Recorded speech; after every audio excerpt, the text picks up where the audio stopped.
Hi students, ನಮಸ್ತೆ ಎಲ್ರಿಗೂ. Welcome to our channel. ಇವತ್ತು ನೋಡ್ರಿ ನಾವು 10ನೇ ತರಗತಿ ಗಣಿತ ಭಾಗ 1ರಲ್ಲಿ ಅಧ್ಯಾಯ 1 ವಾಸ್ತವ ಸಂಖ್ಯೆಗಳು ಇದರಲ್ಲಿ ನೋಡ್ರಿ ಇವತ್ತು ಅಭ್ಯಾಸ 1.1ರ ಉತ್ತರಗಳನ್ನು ಸಂಪೂರ್ಣವಾದ ವಿವರಣೆಯೊಂದಿಗೆ ನೋಡೋಣ.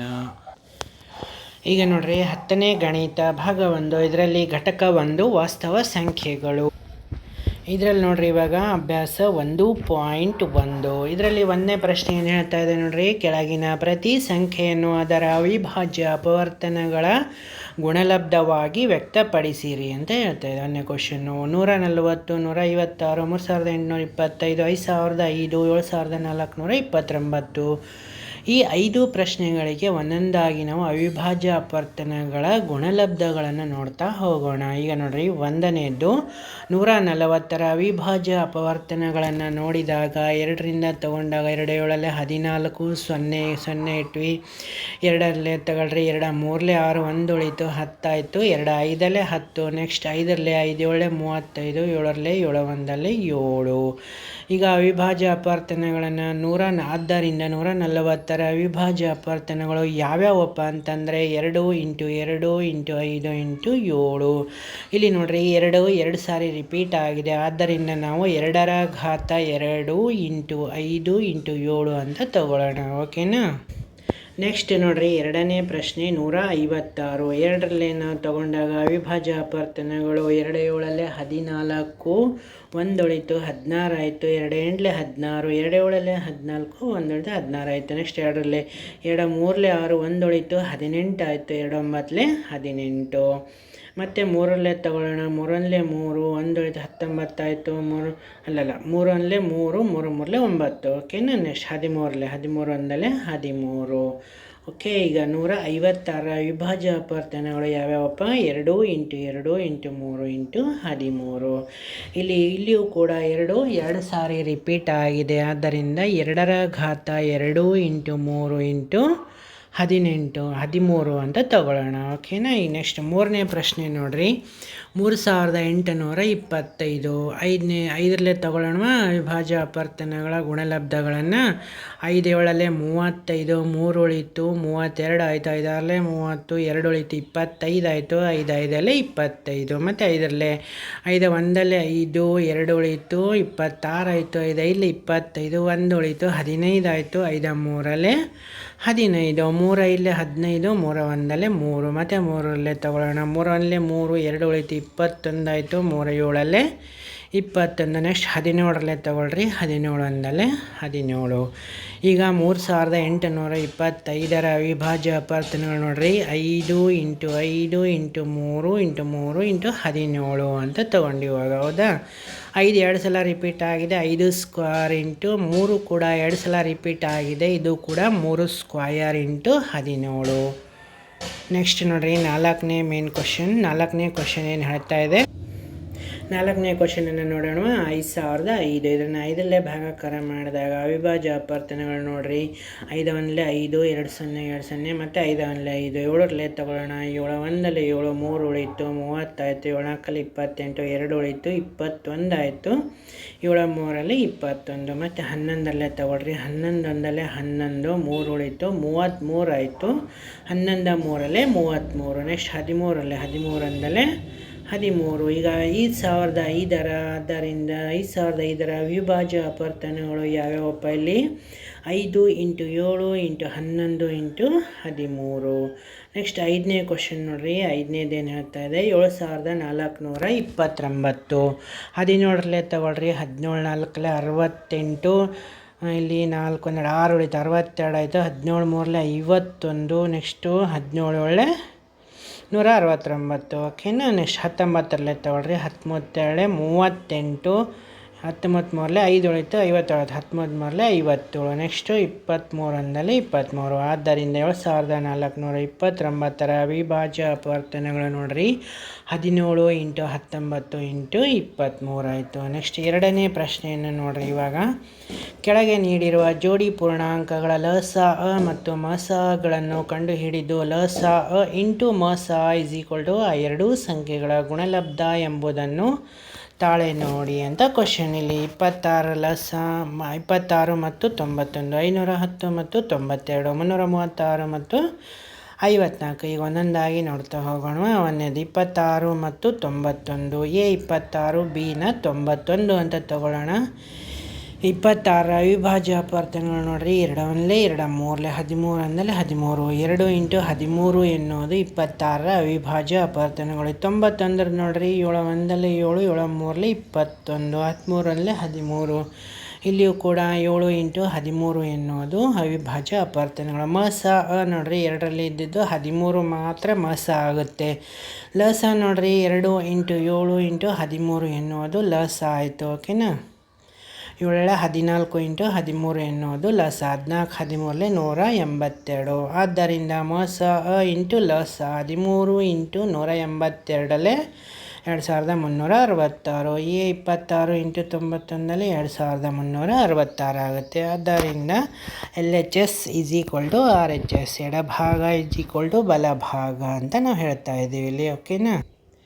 ಈಗ ನೋಡ್ರಿ, ಎರಡನೇ ಪ್ರಶ್ನೆ 510 ಮತ್ತು 92, ಎ 510, ಬಿನ 92 ಅಂತ ತಗೊಳ್ಳೋಣ. ಇಲ್ಲಿ ಈಗ 510ರ ಅವಿಭಾಜ್ಯ ಅಪವರ್ತನಗಳು ನೋಡ್ರಿ, 2 4, 1 ಉಳಿತು 11 ಆಯಿತು, 2 10, 1 ಉಳಿತು 10 ಆಯಿತು, 2 10 ಮತ್ತು 5ರಲ್ಲಿ 5 25, 5 1 5 ಮತ್ತು 3ರಲ್ಲಿ ತಾಳ್ರಿ, 3 1 3, 3 7 21 ಆಯಿತು, 17 17. ಆದ್ದರಿಂದ 510ರ ಅವಿಭಾಜ್ಯ ಅಪವರ್ತನಗಳು ಯಾವಪ್ಪ? ಇಲ್ಲಿ 2 ಇಂಟು 5 ಇಂಟು 3 ಇಂಟು 17 ಅನ್ನೋದು 510ರ ಅವಿಭಾಜ್ಯ ಅಪವರ್ತನಗಳು. ನೆಕ್ಸ್ಟ್ 92ರದ್ದು ನೋಡ್ರಿ, 2 1 2 4 8, 1 ಉಳಿತು 12 ಆಯಿತು, 2 6 12, 2 4 2 3 6 ಮತ್ತು 23 ಅಂದಲ್ಲಿ 23. ಓಕೆನಾ.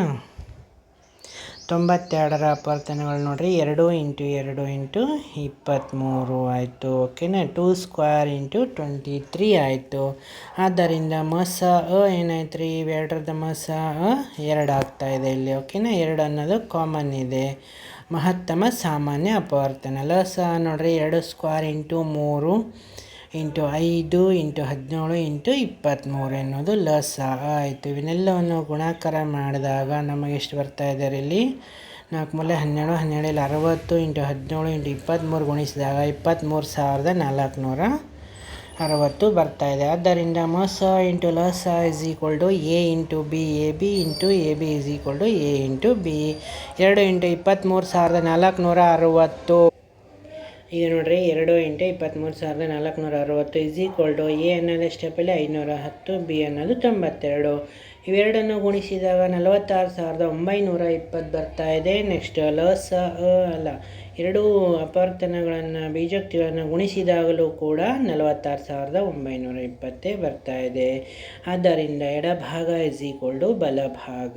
ನೆಕ್ಸ್ಟ್ ಮೂರನೇ ಕ್ವಶನ್ ನೋಡ್ರಿ, 336 ಮತ್ತು 54. ಎ ಅನ್ನೋದು 336, ಬಿ ಅನ್ನೋದು 54. 336ರ ಅಪವರ್ತನಗಳನ್ನು ಮಾಡ್ತಾ ಹೋಗೋಣ. ಇವಾಗ 2 1 2, 2 6 12, 2 8 16, 2 8 16, 2 4 8, 2 4 8, 2 2 4, 2 4, 2 1 2. ನೆಕ್ಸ್ಟ್ ನೋಡ್ರಿ, 3 7 21, 7 1 7. ಓಕೆನಾ. ನೆಕ್ಸ್ಟ್ 54ರದ್ದು 2 4, 2 4 ಆಯ್ತು, 14 ಆಯ್ತು, 2 7 14. ಈಗ ನೋಡ್ರಿ, 2 4 2 7 14, 3 1 3 3 9 27, 3 3 9, 3 1 3. ಓಕೆನಾ. ಆದ್ದರಿಂದ 336 ಅಪವರ್ತನಗಳು ಏನಾಯ್ತು ರೀ, 2 into 2 into 2 into 2 into 3 into 7 ಆಯಿತು. 2 ಎಷ್ಟು ಸಲ ರಿಪೀಟ್ ಆಗಿದೆ ರೀ? 4 times. 2:4 into 3 into 7. 54ರದ್ದು 2 into 3 into 3 into 3, 2 into 3 ಸಲ ರಿಪೀಟ್ ಆಗಿದೆ. ಆದ್ದರಿಂದ ಮಸ ಏನಾಯ್ತು ರೀ, 2 3 6 ಎನ್ನುವುದು ಮಸ. ಲಸ ಎಷ್ಟಾಯ್ತು ನೋಡ್ರಿ, 2 4 ಇಂಟು 3 3 ಇಂಟು 7 ಎನ್ನುವುದು ಲಸ. 2ನ್ನು 4 ಸಲ ಗುಣಿಸಿದಾಗ 16 ಬರ್ತಾ ಇದೆ. 3ನ್ನು 3 ಸಲ ಗುಣಿಸಿದಾಗ 27 ಇಂಟು 7 3024 ಆಯಿತು. ಆದ್ದರಿಂದ ಮಸ ಅ ಇಂಟು ಲಸ is equal to A into B. A into b is equal to A into b. 6 into 3024ನ್ನು ಗುಣಿಸಿದಾಗ 336 ಇಂಟು 54ನ್ನು ಗುಣಿಸಿದಾಗ ಎಷ್ಟು ಬರ್ತಾ ಇದೆ ರೀ? 18144 ಇಸ್ ಈಕ್ವಲ್ ಟು 18144. ಆದ್ದರಿಂದ ಎಡಭಾಗ ಇಸ್ ಈಕ್ವಲ್ ಟು ಬಲಭಾಗ.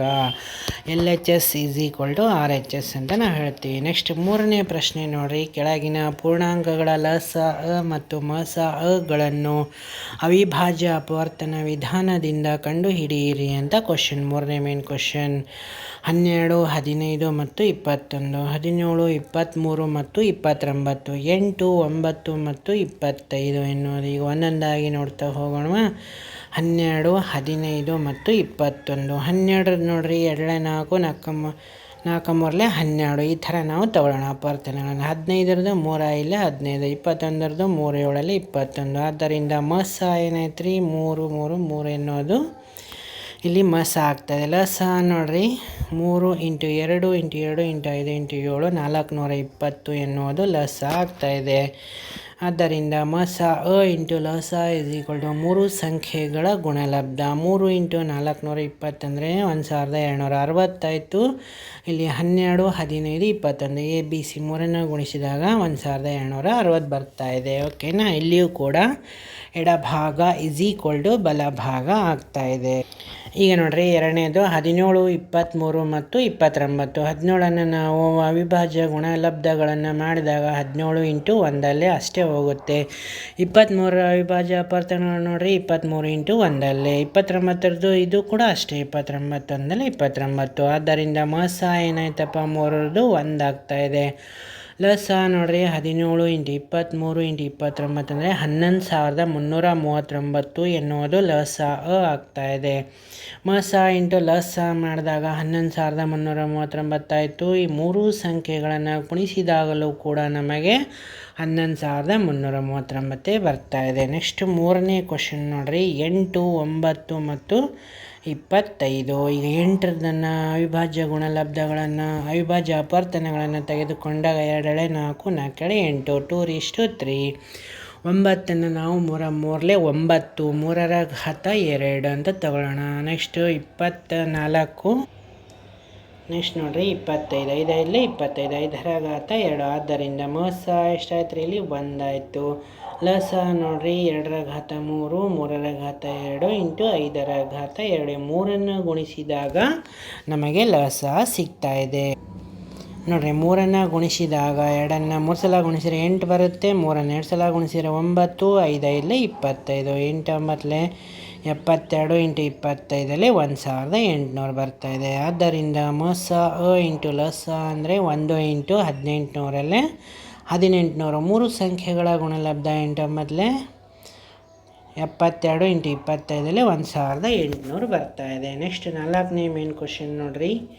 306, 657ರ ಮಸ ಅ 9 ಆದರೆ ಅವುಗಳ ಲಸ ಅವನ್ನು ಕಂಡುಹಿಡಿಯಿರಿ. ಮಸ ಇಂಟು ಲಸ is equal to A into B. A B into A B is equal to A into B. 9 into X is equal to 306 into 657. X is equal to 306 into 667 by 657/9. ಆದ್ದರಿಂದ X is equal to 22338 ಆಗ್ತಾಯಿದೆ. ಆದ್ದರಿಂದ 306 657 ಲಸ 22338. ಈಗ ನೋಡ್ರಿ 5ನೇ main question. ಎನ್ದ ಯಾವುದೇ ಬೆಲೆಗೆ 6:n ಇದು 0ಯಿಂದ ಕೊನೆಗೊಳ್ಳಬಹುದೇ? ಪರೀಕ್ಷಿಸಿ. ಇಲ್ಲಿ n ಒಂದು ಸ್ವಾಭಾವಿಕ ಸಂಖ್ಯೆಯಾಗಿದೆ. ಉತ್ತರ n ಯಾವುದೇ ಬೆಲೆಗೆ 6:n 0ಯಿಂದ ಕೊನೆಗೊಳ್ಳುವುದು ಎಂದು ತಿಳಿದರೆ 6:n is equal to 10 into cube 3 into 2 2 into 3 bracket raise to n is equal to 2 5 2 into 5 into cube ಅಂತ ತಗೊಳ್ಳೋಣ. ಇಲ್ಲಿ ನೋಡ್ರಿ A into B raise to N ಅಂದರೆ A raise to N into B raise to N ಅಂತ ಸೂತ್ರದ ಪ್ರಕಾರ, ಘಾತಾಂಕದ ಸೂತ್ರದ ಪ್ರಕಾರ ನಾವು 2:n ಇಂಟು 3:n ಅಂತ ತಗೊಳ್ಳೋಣ. Is equal to 2 into 5 into Q ಅಂತ ತಗೊಳ್ಳೋಣ. ಇಲ್ಲಿ 5 ಇದು 2 ಘಾತ n ಇಂಟು 3 ಘಾತ n ದ ಅವಿಭಾಜ್ಯ ಅಪವರ್ತನವಾಗಿದೆ ಎಂದಾಯಿತು. 2 ಮತ್ತು 3 ಮಾತ್ರ, ಆದ್ದರಿಂದ ಇದು ಸಾಧ್ಯವಿಲ್ಲ. ನೆಕ್ಸ್ಟ್ 6ನೇ ಕ್ವಶನ್ ನೋಡ್ರಿ. 7 ಇಂಟು 11 ಇಂಟು 13 ಪ್ಲಸ್ 13 ಮತ್ತು 7 into 6 into 5 into 4 into 3 into 2 into 1 plus 5 ಇವು ಸಂಯುಕ್ತ ಸಂಖ್ಯೆಗಳಾಗಿವೆಯೇ, ಏಕೆ? ವಿವರಣೆ ನೀಡಿರಿ. ಉತ್ತರ ನೋಡ್ರಿ. 7 into 11 into 13 plus 13 is equal to 13 into 7 into 11 plus 1 is equal to 13 into 78 ಅಂತ. 11 7 77 1 78 ಇದು ಸಂಯುಕ್ತ ಸಂಖ್ಯೆ. ಎರಡನೇದು ನೋಡ್ರಿ. 7 ಇಂಟು 6 5 4 3 2 1 ಪ್ಲಸ್ 5 ಗುಣಿಸಿದಾಗ 5 ಇಂಟು 1 2 3 4 5 6 7 ಗುಣಾಕಾರ ಮಾಡಿದಾಗ ಎಷ್ಟು ಬಂತು ರೀ? 1009 ಇಂಟು 5. ಆದ್ದರಿಂದ ಇದು ಸಂಯುಕ್ತ ಸಂಖ್ಯೆಯಾಗಿದೆ ಅಂತ ನಾವು ಹೇಳ್ತಾ ಇದ್ದೀವಿ ಇಲ್ಲಿ. ನೆಕ್ಸ್ಟ್ ನೋಡ್ರಿ 6ನೇ ಮೇನ್ ಕ್ವಶನ್. 6ನೇದಾಯ್ತು. 7ನೇ ಕ್ವಶನ್ ನೋಡ್ರಿ. ಒಂದು ಕ್ರೀಡಾಂಗಣದ ಸುತ್ತಲೂ ವೃತ್ತಾಕಾರದ ಮಾರ್ಗವಿದೆ. ಸೋನಿಯಾಳು ಆ ಕ್ರೀಡಾಂಗಣದ ಒಂದು ಸುತ್ತನ್ನು ಪೂರ್ಣಗೊಳಿಸಲು 18 ನಿಮಿಷಗಳನ್ನು ತೆಗೆದುಕೊಂಡರೆ, ರವಿಯು ಅದೇ ಸುತ್ತನ್ನು ಪೂರ್ಣಗೊಳಿಸಲು 12 ನಿಮಿಷಗಳನ್ನು ತೆಗೆದುಕೊಳ್ಳುತ್ತಾನೆ. ಒಂದೊಮ್ಮೆ ಅವರಿಬ್ಬರು ಒಂದೇ ಬಿಂದುವಿನಿಂದ ಏಕಕಾಲದಲ್ಲಿ ಆರಂಭಿಸಿ ಏಕಮುಖವಾಗಿ ಚಲಿಸಿದರೆ ಎಷ್ಟು ನಿಮಿಷಗಳ ನಂತರ ಅವರು ಪುನಃ ಆರಂಭಿಕ ಬಿಂದುವಿನಲ್ಲಿ ಸಂಧಿಸುತ್ತಾರೆ? ಉತ್ತರ ನೋಡ್ರಿ. ಸೋನಿಯಾಳಿಗೆ ಕ್ರೀಡಾಂಗಣ ಒಂದು ಸುತ್ತು ಪೂರ್ಣಗೊಳಿಸಲು ಬೇಕಾದ ಸಮಯ ಎಷ್ಟಪ್ಪ? 18 ನಿಮಿಷ. ರವಿಗೆ ಅದೇ ಕ್ರೀಡಾಂಗಣ ಒಂದು ಸುತ್ತು ಪೂರ್ಣ ಮಾಡಲು ಬೇಕಾದ ಸಮಯ 12 ನಿಮಿಷ. ಏಕಕಾಲದಲ್ಲಿ ಚಲಿಸಿದರೆ ಅವರು ಸಂಧಿಸುವ ಸಮಯ ಎಷ್ಟು ಅಂತ ಕ್ವಶನ್. ಇಲ್ಲಿ 18 ಮತ್ತು 12ರ ಮಹತ್ಸವನ್ನು ಕಂಡುಹಿಡಿಬೇಕು. ನೆಕ್ಸ್ಟ್ ನೋಡ್ರಿ. ಈಗ 18ರ ಮಹತ್ಸ ಎಷ್ಟಾಯ್ತು? ಇಲ್ಲಿ ಅವಿಭಾಜ್ಯ ಅಪವರ್ತನಗಳು 2 3 6 6 3 18 2 ಇಂಟು 3 ಘಾತ 2 12 2 4 4 12 2:2 ಇಂಟು 3. ಆದ್ದರಿಂದ ಮಹತ್ಸ 2 ಸ್ಕ್ವಯರ್ ಇಂಟು 3 ಸ್ಕ್ವಯರ್ 4 ಇಂಟು 4 36 ಎನ್ನುವುದು ಮಹತ್ಸ ಆಗ್ತಾಯಿದೆ. ಆದ್ದರಿಂದ ಅವರಿಬ್ಬರು 36 ನಿಮಿಷಗಳ ತರುವಾಯ ಒಂದು ಸ್ಥಳದಲ್ಲಿ ಸಂಧಿಸುತ್ತಾರೆ ಅಂತ ಹೇಳಬೇಕಿಲ್ಲಿ. ಓಕೆನಾ? ಅರ್ಥ ಆಯ್ತಲ್ವಾ? ಇಲ್ಲಿಯವರೆಗೂ ನಮ್ಮ ವಿಡಿಯೋವನ್ನು ನೋಡಿದ್ದಕ್ಕಾಗಿ ತುಂಬ ಧನ್ಯವಾದಗಳು. ನಮ್ಮ ವಿಡಿಯೋ ಇಷ್ಟವಾದರೆ ಲೈಕ್ ಮಾಡಿ, ಶೇರ್ ಮಾಡಿ, ಸಬ್ಸ್ಕ್ರೈಬ್ ಮಾಡಿ. Thank you.